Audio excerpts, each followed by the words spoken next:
afternoon, everybody, and welcome to Twist Gaming. We are here live at Gen Con 2017 in Indianapolis, Indiana, and we are here at the Bézier booth with Scott Caputo and his game, Whistle Stop. Scott, thank you very much for taking the time to meet with us and showing me your game. Tell me a little bit about Whistle Stop. Oh, I'd be happy to. Yeah. So Whistle Stop is a puzzly take on a train game. Okay. So in this game, the players are actually building the board as they go. Mm-hmm. And if you look at the tile pieces, they have a lot of very twisty, crazy paths. Yeah. So it's a challenge even to figure out, like, how do you build the routes to get the resources that you need. Okay. So let me say a little bit about this game. So you have a number of trains. You're always going to have at least 3 trains. You might have as many as 5 trains. Okay. So you have to coordinate multiple trains moving through this kind of maze of a map. Your trains block other people's trains, so there is a bit of like trying to get to places first. Right. And then you're collecting the resources to bring to the towns in the middle. And the towns give you points, and they also give you stock. Okay.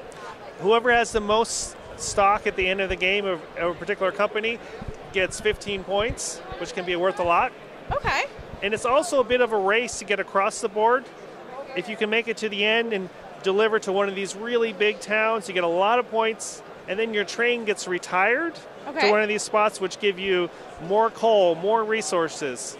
So there's a lot of things to think about.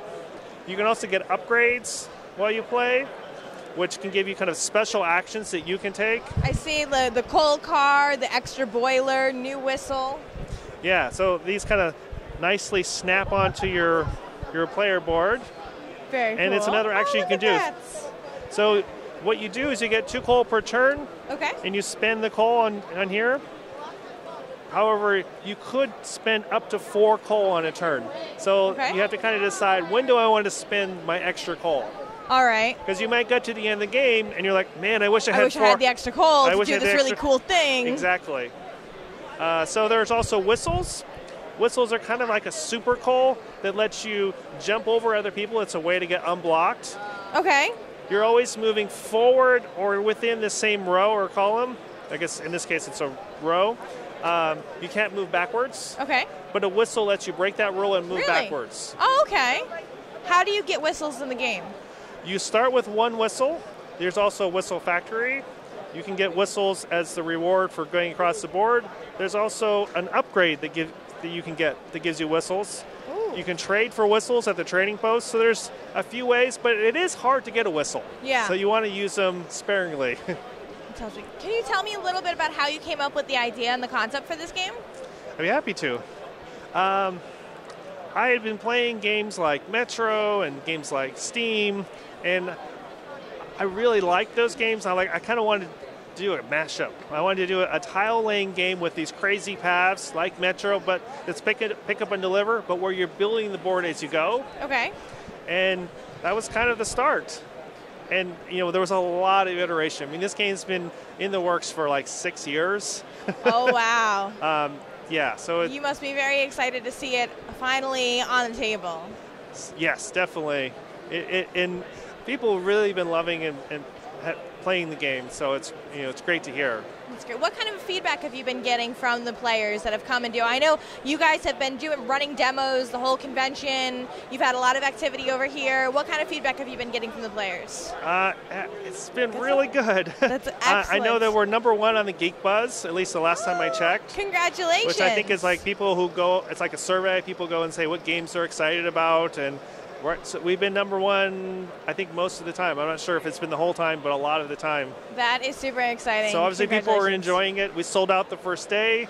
Wow. Yeah, we brought a lot of copies, so we still sold out. That is amazing. So yeah, we've had early reviews with several people. They've been really good. So I think 3 of the reviewers so far have said it's one of the best games of 2017. You must feel so good. I know 6 years of putting something into production and finally seeing on the table to get such a great response back. Yes, must definitely. Be very satisfactory. Must make you feel really great. Yes, it does. Awesome. So now that you're sold out at Gen Con, how can people get this game? Well, they can go to the Bézier Games website. Very good. And I think if they order it like this weekend, they might be able to get it next week. It might ship next week. It's in the warehouse. Okay. I think it's going to start going to like your friendly local game store, online retailers within the next couple weeks. Okay. I think in Europe it's going to be available in September. So it's going to be available everywhere soon. That is very, very exciting. Scott, is there anything you want our audience to know before we bid adieu? Well, I guess, well, it's already here. It's Voluspa. I would say when this game first got announced, I think a lot of people thought, oh no, not another train game. I mean, there's a lot of train games that get released, and I really hope people will take another look. And this is not just another train game. I mean, this is very puzzly, how you interact with the board. It's not a Euro where you don't interact with people. Okay. I mean, there's blocking, and so there's a ton of interaction. So this is a really different game. So it's definitely worth a look. It's very cool. How many players does this game play up to? It can play 2 to 5, and it plays all of them well. And about what's the play time? It's 75 minutes on average. Okay. So it can go up to 90 minutes.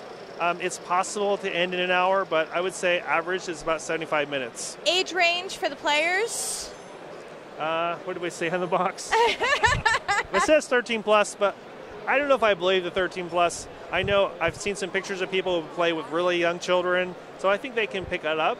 It's actually not that hard, because all you're doing, you spend coal to move. That's most of what you're doing in this game. So I think kids can pick it up. There's a lot of different strategies, so maybe they wouldn't understand all that. Though I just saw on Twitter, there was like I don't know how old the kid was. He looked like maybe he was 8 or 9. Yeah. And they said, he beat us.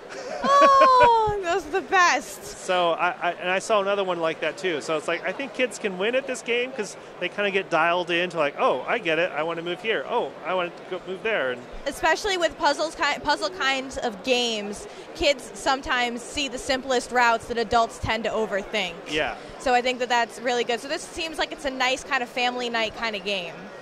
I think it could be. Yeah? Yeah, definitely. I like it. Scott, thank you very much for your time. I truly appreciate it. Yeah, thank you very much for showing us Whistle Stop, and congratulations on the success the game is picking up. Thank you. Thank you, guys. All right.